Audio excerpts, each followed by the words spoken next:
Yeah,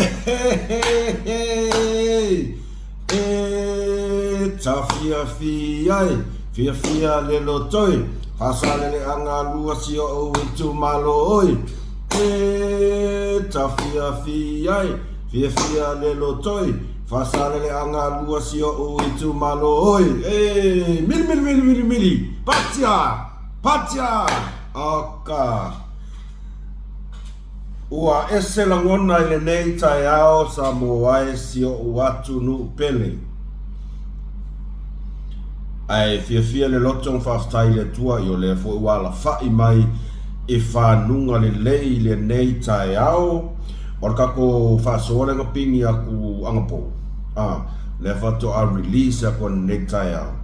Ia le awa koe osu atu tato whasoa whafose.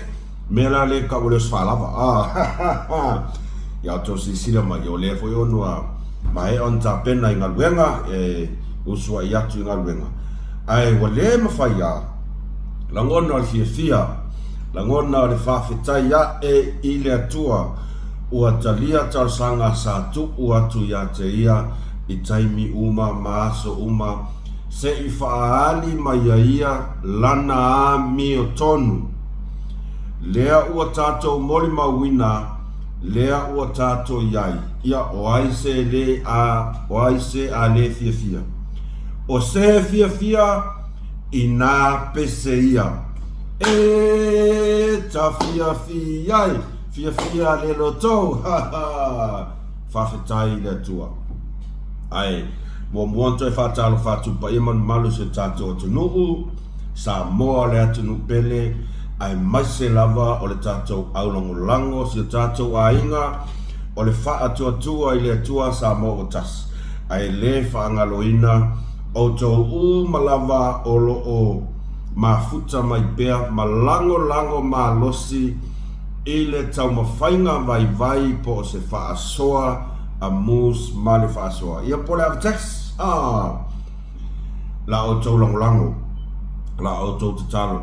Fatalo fatu le ngang o le tumu falo fatalo fatu le swafa man malo o Yesu Keriso lo tato li malo tato faola yai ni mea le lei tutupu yai lo tato tatonunga o lo o yai lava le fili maleti apolo le moi noa tau mawhai lava e so sofa ma tau mawhai e fa leanga ni mea le lei ua tāpena ina le atua. Awa I malu. Manu malo lava lo tātou tamasidi le lang. Ia ingu mai la ia sau I kofi velanga le.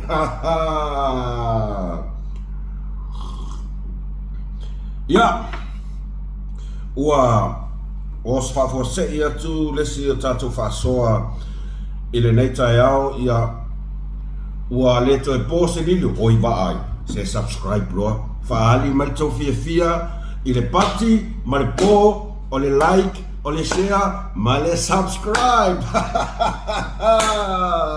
oka kau faase ia la me taxi soli le ai o le mea masani ia le sfatawana wina like share subscribe I kako channel whawhetai ia o tau malapa o mai on fatino la le tulanga ai a whapea o oe lea sa masanya nga whamaka iwi mai whapea la whasoa ai kele subscribe ai te lango malo si tato ai ngor fas ia mai whasale anga lua mta upule uma whaali rolo fifia I le like, share, subscribe yeah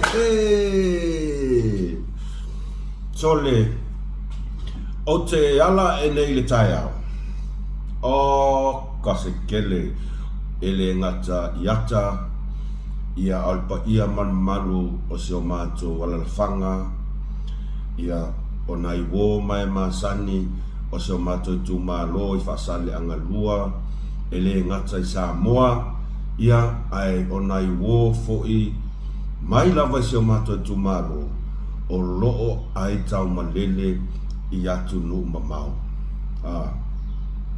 Pei o ni ufi tutupu I le tino langona o le fia pau lava le mea sa o mai o le whaafo'i o le inga ma le whaafetai le atua. Ona ua tau lau o le whaamoemoe. O le whaamoemoe sa kele i ai kala maupu a le ngeia kungu akoa.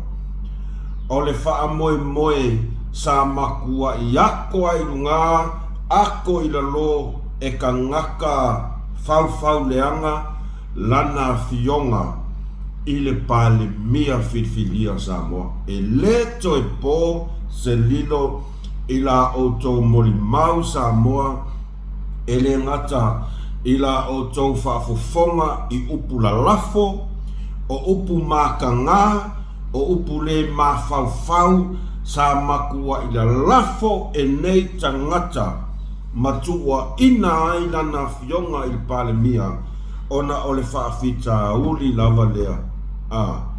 Tusa a o nofo ma o toi mafau atu. E la ngona le o tia o le loto o le whanau noa ma le kulanga foi lea o le ika ngaka ngei. Ona o le lato whao ngā ina o si o mato i tū mā lo pele e tau mawhai ai e whaaleanga le tau le afo le tau tua al whai ngā mā lo le tau whai atu nei o le upu moni la valena. Talo whai whaasale le anga lua ia isi o tātou i tū mā lo ua avea lava i tātou ma a upenga ua whaao ngā e tangata whau leanga. Ua whaao ngā e tangata ua tai ina ele ti a polo. Wala ko whaao ngā le suafa o si o tātou i tūmalo. Ua avea ma upenga e tau mawhai e whaaleanga i lea fionga i pale mia ma lana whai ngā malo. E sawa. Ale ale mele o tātou moli mauina i le aso le nei. Ale ale mele o tātou moli mauina i le aso le nei. E makua iki a polo makua inga. O kua inga mawhauwhaunga e sau mai le loko ua kumu ile elea, kumu ile leanga. O le loko o le kangaka ua lako le mawhaia se mea, ua lako karikongu lava lako ke le koe mawhaia se mea. Whao ngā loa, se o tātou i tū mālo, whaasale le anga loa. Umang whao ngā whale alili, whao ngā lele o kapa kuia whaasale anga lua. O le ale mea lau tātou moli mawina, o le ale a mea tonu lea ua whaali mai le atua i a i tātou. O le nā ua tō moli mawina. Sa o makamaka ku iaka ia manisi fo i o video o le live o mai oka. O te le iloa po le ale umi sa whawha iai le awhionga i le pale mia malana ka peneta mal whainga malo. E wha tali le tō aitau nuku atu ale pa ia o le tūmalo whasaleanga. O le ale mea tangia mai meana. A tangia mai ai se tai e le wha ai longa tangata. Le anga e kupu i kelo aku ngu koi ngā meanga. E pū le anka i ka e pe whaakani mai aka ngaka. E pū le anka i ka. Te ilonga e umbanga ka penga le lei. Whai langa tali ngā sua po langa breakfast. Waka e le popole olo tali ngā le mamalu a tangata o le atunu.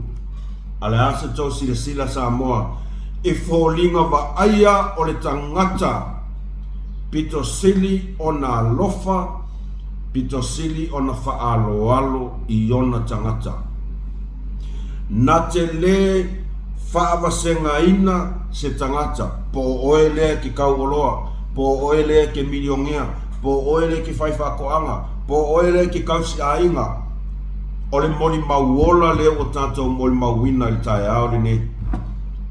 Whakarikani, ua lewa o na fia wheloa ila na fionga i panmia marka peneta mal whainga malo. Ile, tau ai tau nuku atu, oka se amana ia o tau whasale angalua, oka se whaaloa lo ngia oko, o ika ke loa mamole se senga mamoka ika. anga o papastui ke fai aku lau kala e sa fa ia ai o se manga ingo ki ngo la kuda mo ya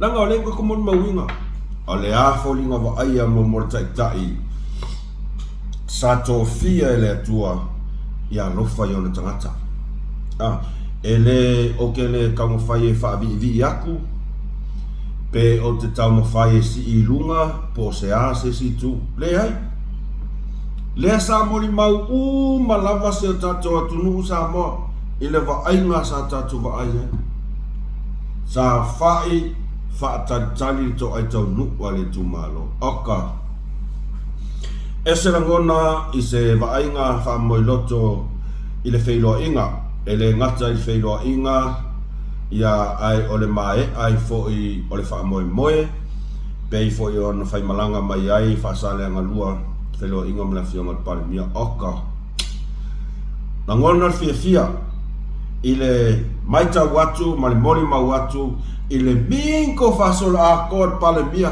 kamiange o kamiange i pipu e fuaka opo mai ona tangata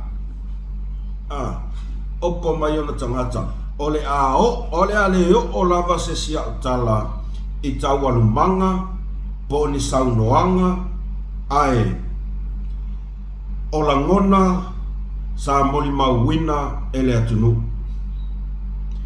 ola ngona sa moli mawina ele atunu o ile o fa mau fa ilonga ai ole makua i pepelo a kakakani o sa ile marang vai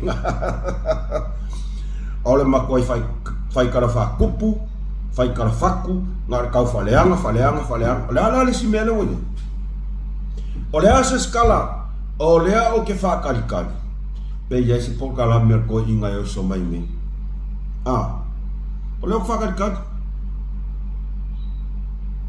ole ala se siang kala le fai ole ala se si ole la si o ya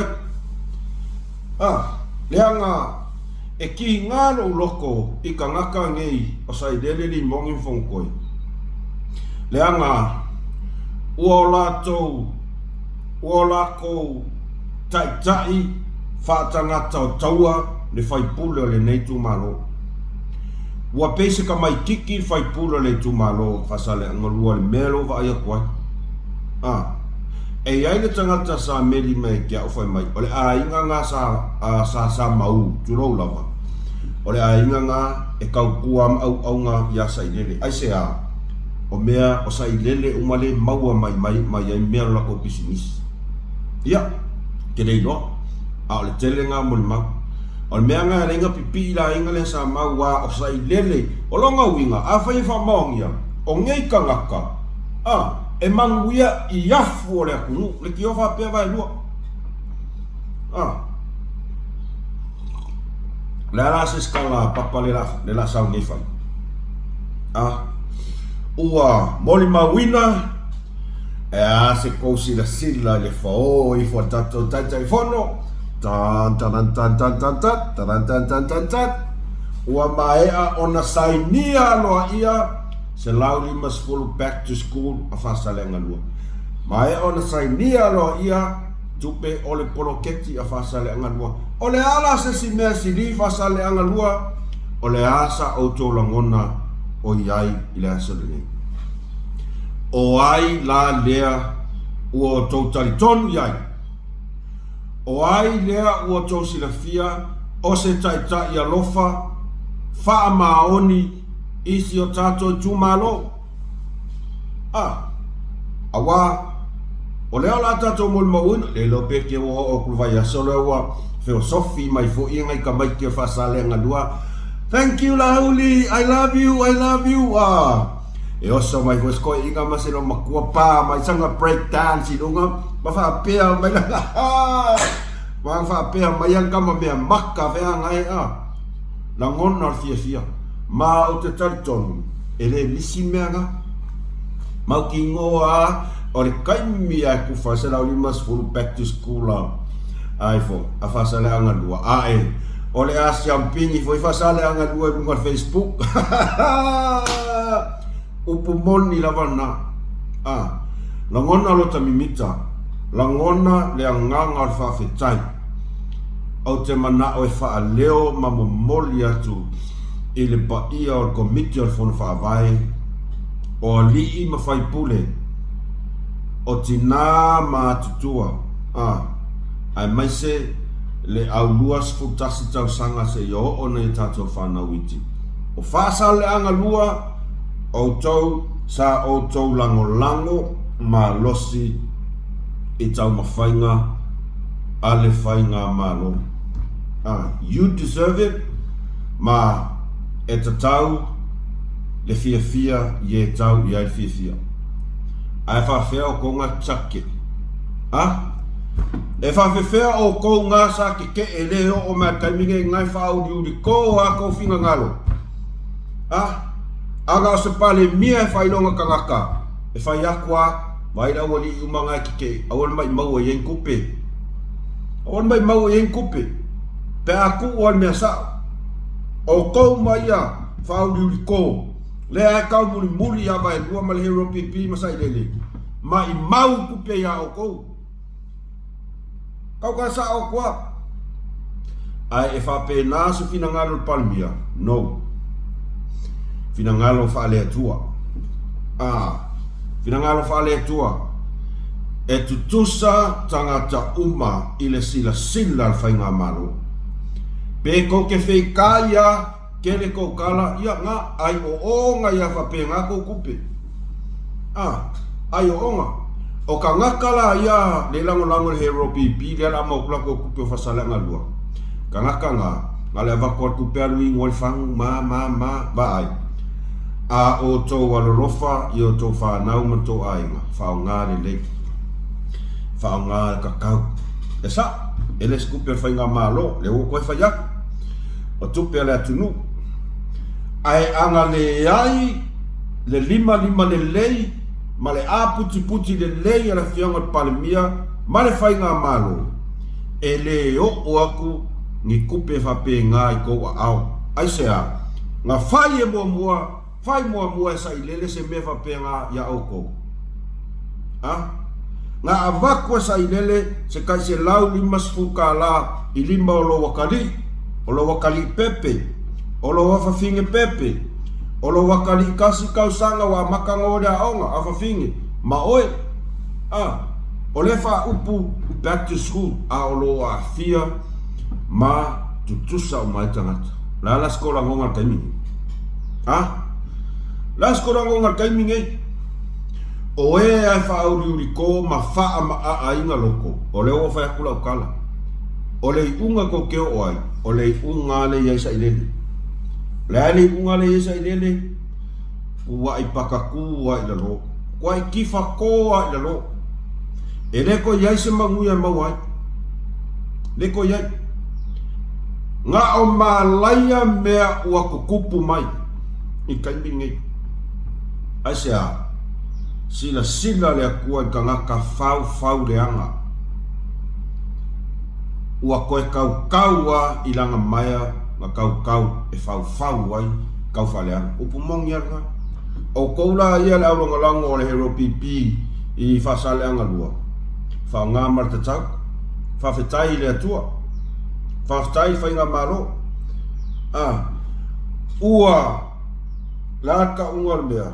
Ua osi tau langa tupu matamali i matina ma i lātou uma o loo lango ma losi i le vaenga whauwhai. Ua lako osi tau langa. Ako sila aku saunga mea sa whai mai i whewho. I saba. Olang saunga mea. E le ngaka i la langa o kupi. O le upumongi na wanga. Sa moa. Ako sila ku e sanga mea oka. O ai ka ngaka i e whaila ko sanga mea. Avere la ko malosi. Sacrifice mole tu malo. Aulong lang. Ai a o kou i al aulong lang o hero pipi. Nga mai mau se kou i e ave kongi i. Nga mai mau se kou sengi apai ave kongi i sanga mea ia. Nga kou ngofo. Angala mau a kou whamangu yanga. Ko ngofo ko ke ko faulu ko le ke a sa nga mea na fai ale kumalo Tanga me ke kele, ia konga. Ia o kupe, awa le whailo inga me la whiunga parimia, ngā mai mau as kousing e apa, no. Lese mea, alalan mea o kou le la whai, le la o kou sa whawhai, makali wha manguyanga, ke offer kou le mama, ke offer kou le mama, a iei se whako sesi, whai per kala le nga whai ko whilau, ke le whai kupe, awang i kango ses kupe, la nga whai mai o kupe palapala, sa la sesi o kou kango ses kupe pe se whako sesi, a vakseri mas se lauri mas kuria o e whai whafkai, kupe palapala, ke le manga oai, pe iei se whako sesi o kou ke mawhaia, ke le mawhaia, kou ke le mawhaia se mea, leo wa fasa kaulo, sacrifice, le aulango lango, talo whai. Malo whaftai se tato tu malo. Malo la o tau pule lea tō le pulou. Ua o tau lea sila lava i le whaururi koa ar kako whai pule. Au o tau whaia le mea e te tau on whai. Ua o tau whaia le mea tau te sila fia o le amia tonu leo lea tua. O le loto maulalo e whae ina. E ala, nga kou o maila kou wifo la fionga palmia. Pe o le mea le lau me sa i lele manimo. Nga kou o maila kou wifo i la fionga palmia. Ne ai. O le pale mia se tangata e tumu i le alofa, tumu i le alo. E a se tau whailoa inga, whailoa i maliloi mata malingi. Whailoa i maliloi mata malingi. O le makua i o mimika ma o whawhikai ia i la tau malava sa ta penaina le nei wha moe. Whasale angalua, whako au loa i leo o karikong ke leko whaku. Leo o karikong e ke leko whaku. A whai e ke koke mga ngao e wha karikong winga lea kungu a koa ma le au whaasale le anga uma so se kue fio le ngei la lolangi.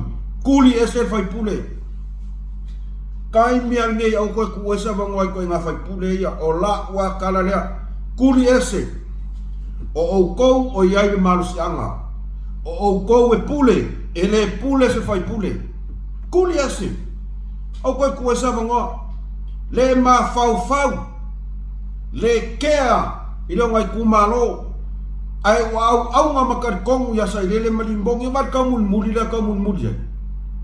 O ke rei lopo, o ira ka mulmuli, po limong, i mo ka olua limong. Ka mafoi rea kulisi la maiaka i vai, o la tua lalo. I whai te tātou i tu ai ngā mea whapea. Awa lo ke vai kuleaka na kat leaka ia ua iai le tūlanga lea ma mea ua so ona la lafo ai ia whamatalanga tau te le mautinoa o leanga salapito sili na i lumo lea tua o le tātou tau mawhai e whai ni mea le moi tō sina mai ai si sila tangata le ale si mea o lauwa ai e le moni. O lawa ai, o le aka na kap, a tua inga ma whamatalanga ia ngana lafu ai i sa mato whaipule. Kere whapeo puipuia sa mato whaipule. Ai, ia mio tonu le sila whanga le atua.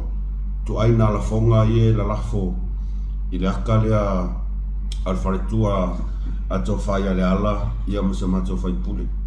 Leanga e lele lei le tu ai ngā o la ua ia manatu nawa e lele lei sila Samoa ma e lele lei sila whanga le atua le tātou fia e tau soa fo le atua ai o tātou tau mawhai e whai tu ai ngā ata whapena ia o le ala se mai tau mai i le aulango ma o la tau comments ngai kuua kuilunga e le matango fie awa o le mea mo ia e le mo i le akanga kaukarasa o kwa e le mo o le aka ngā ia le sapu e mai kongo le o le McDonald ai ua kipila ia mawhai ai kua inga le ai ni whaavai. Le ai se whaamaoninga.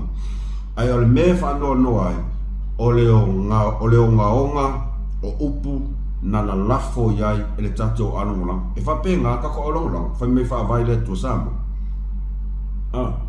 E whapea nā tatou langolanga, ole tatou no fie ingi kua inga haka whapea.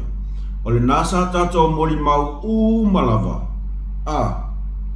Ole aka ianga pu e mai lasa aila ko McDonald kong. Le ngala o kipi ese la kao, ole ala kipi ese la ko ai mamoi. Ya e ku mai ngala kao o si ostinama mavailua. Ai fai ai ku ai ngala fonga. Ya ua ia o ki kaua e le ma fau. Moni lama.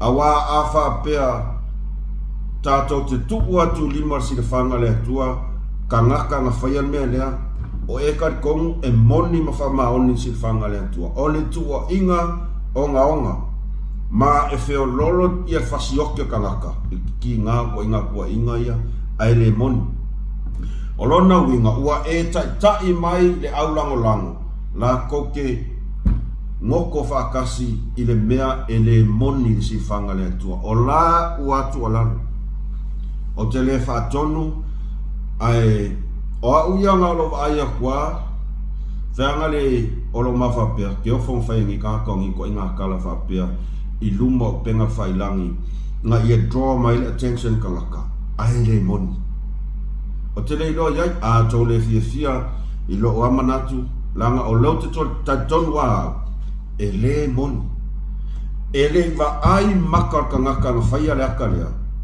o tupu se mea whaapea i le whantua le ala ma vai lua. Awale a vea lo tatou nau tā. Awale a vea lo tatou le fia ia le ala ma le fia matou whaipule ma lo le fia i le ai maa moe marko lua le ala.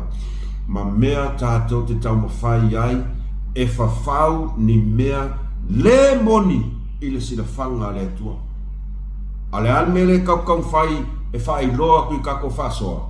O le mea moni, o le mea amiotonu, o le mea e tatau ana tatou loa, e iai ni wha maoninga, e iai ni wha mau tutu, e lango ai le moni, o le wheau lea tatou te mawhai e momoli atu, i le paia ma le mamalu o si o tatou tunu. O le tatou ngaluenga le whai, aua nei manatu wha tau wa aises o le wha soa. E moni, e le o tātou se autostala. O tātou ala au whai ori. Ai ole a le avea, ole a vea lea mamea.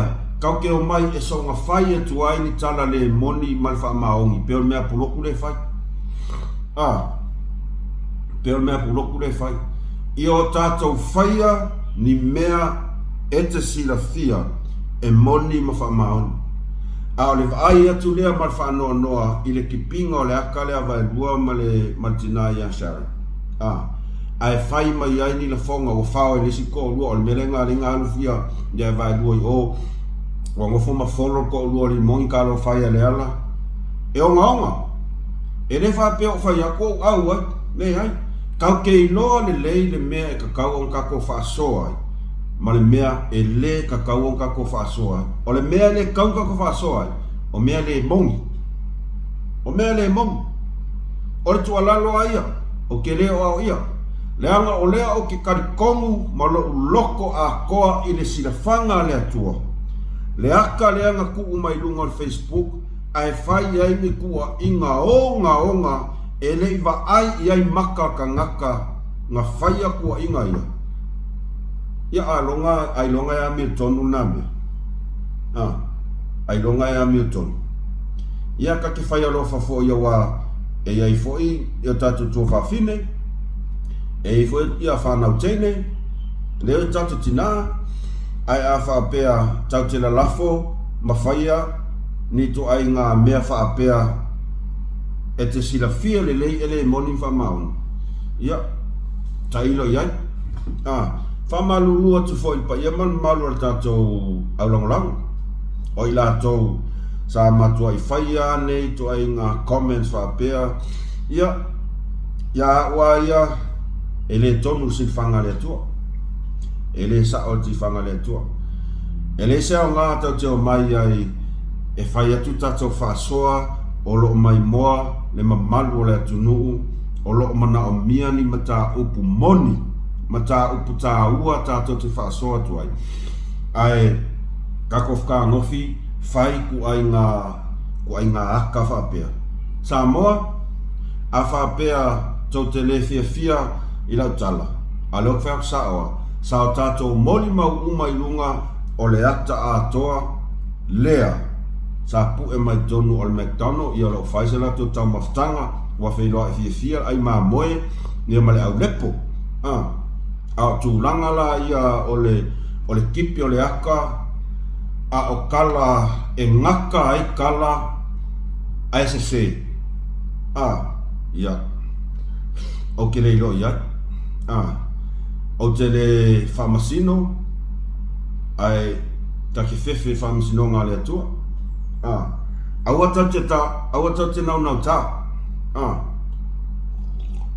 a whape to te le sile le atana to sile i fo ia al kaimi au ke vaai ai o koe ese e le lei lau vaai ma e lei lau vaai upu o loo kusi ai wa follow e ai ko luo ai o le mea le ngalinga o le whao e lesi ko luo lesi po feo i ai li mongi a lau whai ai e lesi ko luo lesi oka e le longa mani e le o se ngangana lea e tatau o ngangana ai ka kou lea e o mai e whaari aku fōlinga luman malu la tunu ma whaasoa tuni mata upu tā ua e ia ulawa ia ua makua i o ia o onga le aka ia makua inga ia a whapea ia o le meana ia pu le vai lua awa asu nge vai lua e ing whamaunga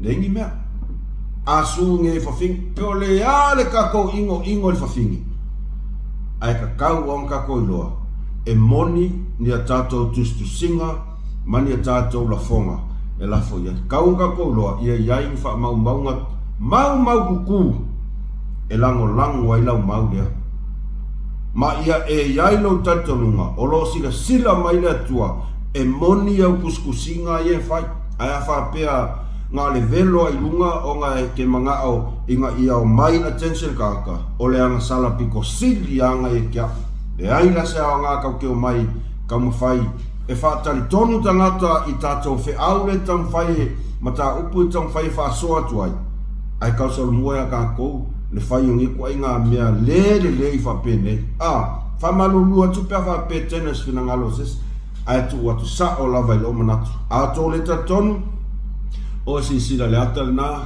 ko kele o kasia solo o kele loa po ai le tangata tonu lava na whaia le atulanga ai a whapea e te maua mai ia o la u lava tu alala avi ese ngā mea i le maangia si sila le tunu ai se a i le sao i le whapea ngai laku e ai o moe mai ia ko luo i le whapea e ai a ko kiskisi mai ko luo o le alama ma vai luo o le pumong whangasa au kua e le iai whamau ngā whapea ngai laku o ngai whai me fususinga ko luo le angalama ma vai luo i ngā ngufo o le aka le ngā o le upumoni o le aka a koa ina ua tau nu atu whai ngā malanga ia wha umai nanam ta up ai whamangala o pa whapea manu aso o le arwaksa o le loko o mus o e foi kako whasoa kautalu o e whai pulera o magoi kumalo o le ala si mea ngala whai kako whasa le angulua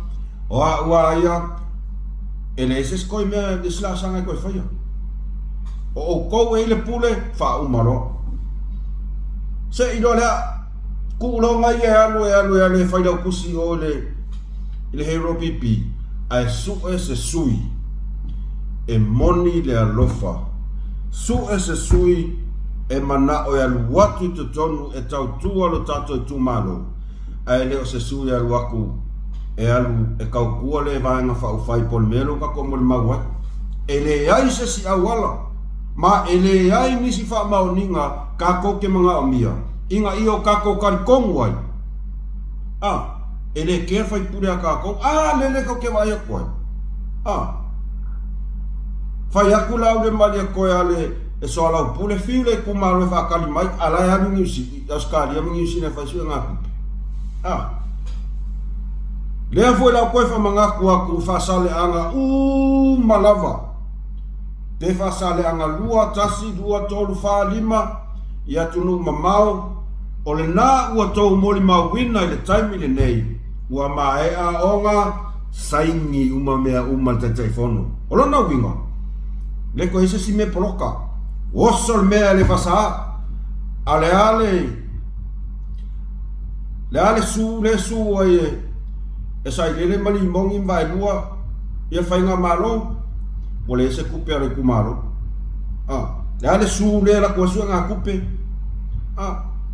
o la le me fai me ko isi si me a mai nge o a fo ila ko ka upu lo ka kier fam singong o la ka upu ka o firma lo kupe a fasale anga bo polonga fasale anga o le kupe si la mai le fam singong le go vai nge yo ko umanga sa ngi kupe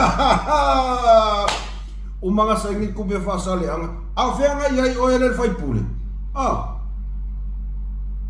e fai sa nga kupea sa nga lima ali kumaro ai aru e fai pule e ka ai o ia la sa ngai la kankangi mai ko menga ave on mele fai ka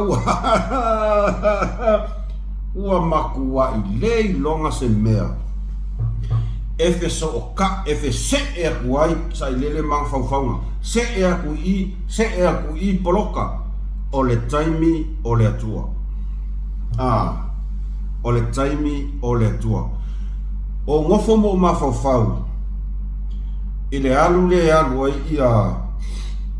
ia vai lua le kaumun muli ali mongi molongo o lua ma o le kaumun muli akia i longa i kumalo ua musuia ele anganga o le atua le tumalo fasale anga lua o le kou kaimiringei o le kou kaimiringei aua ko ke koe whakari o leo ave sea ko fai pule ami o se i loa sa moa le ka ngako kofi ako le kumalo ai le kea i le kumalo o loa uloa le mele le loko vai lua leo ave sea o le kou kaimiringei ngā solo o e whelua i mala fionga le palemia ua lewa o na wha tali mai lana fionga le palemia ia o ko ai a whai ko ke whao yuri ko whako e fo a whai ko whao koma ave iai le nganga o le tua musu ia le nganga o le tua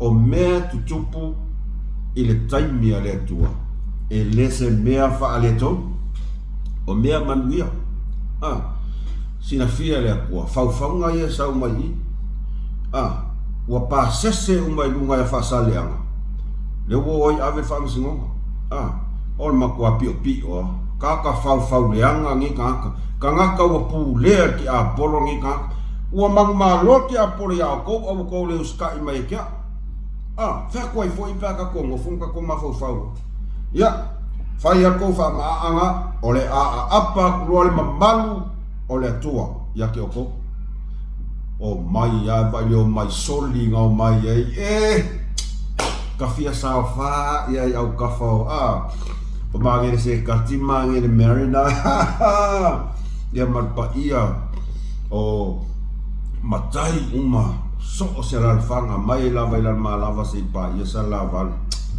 talo fai faftai o siosi ai ngalele Whawhetai leo siosi tu malo le lei. Whawhetai lo tau manatu alofa ina i tātou walo mana i tātou whanau witi. Ele ngata i whanau lalo vau a le taimine nei a o tupu langa whaiae a si tātou atunu e lei whananau mai.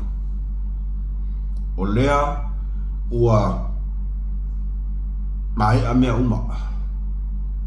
Tato si i leo li inga mal whaftai le tua.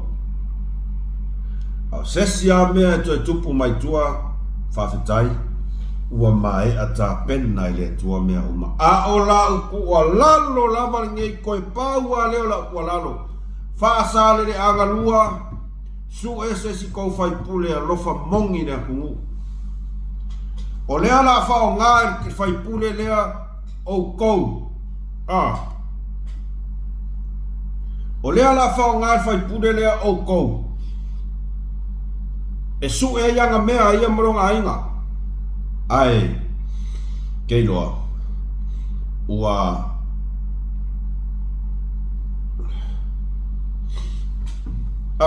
su e sko fai pule. Su e sko fai pule fau. Su e sko fai pule fau. Ole tu alalo na al tau au auna. Mana o e whaaleo atu ai lea nganga o le whaafetai i le au whaasalalau malava saolato ngā pātia ona o le nei whaamoe moe. Whaafetai i le ofisa o whaasalalau ngā malava i latou sa langolangoina whai ngā malo. O le tautai ae, o le lupe whaalele, por kalame a lupe whaalele, Martina Porto Fine ia mua whanua, o le ota ia popei tau ili whaafetai.